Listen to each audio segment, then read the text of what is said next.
ko, ngati ko naman na ng mga sawa na inyong kabataan, wala dara nagtapos ang atong pagkaginikanan sa ina. No, until such time na siguro 6 feet below the ground na ang atong pagpalangga sa atong pamilya arakin. Kagamuhin na kamuyang amon inspirasyon kaya ginpalangga kaginbatiti ninyo ang tagsa-tagsa kapanimalay sa syudad sa Kabang. No? So, sa inyong tanan, salamat gid sa akong pinalangga nga mana Mayor Benedict Miranda kay Ma'am Cyril Ramos kaginaari diri si SP Joe Dumaguete, the Committee Chair on Senior Citizens, kagari man di si SP Helen Kimsing Ibanez, no? So amo na subong at least mahambal ko nga may pag-isa na sa executive kag legislative. Because majority na sa city councilors ang nagaupod sa atong kausa.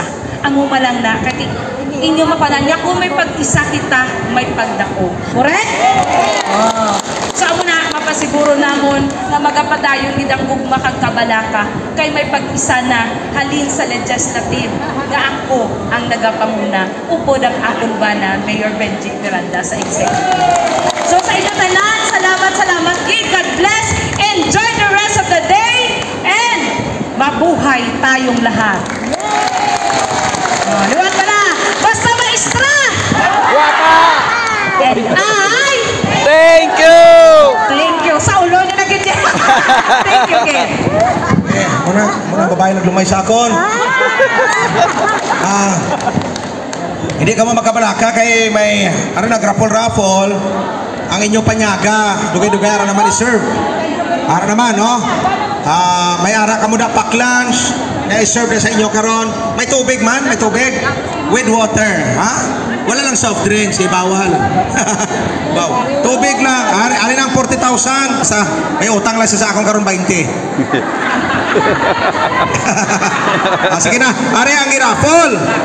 Ang ngalan niya, Laurencio R. Escoltor.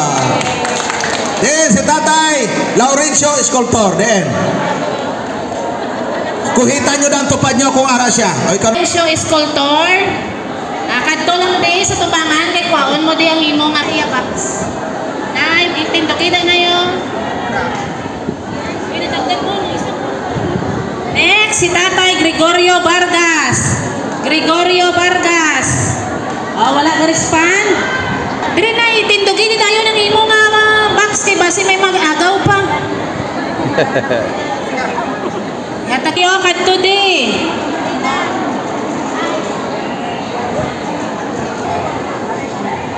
Next, Moreño from Bantayan. Last two, ulo lang anay. Daso naman ang iban. Okay, so ang inyo balde, pwede butangan bugas, pwede butangan tubig.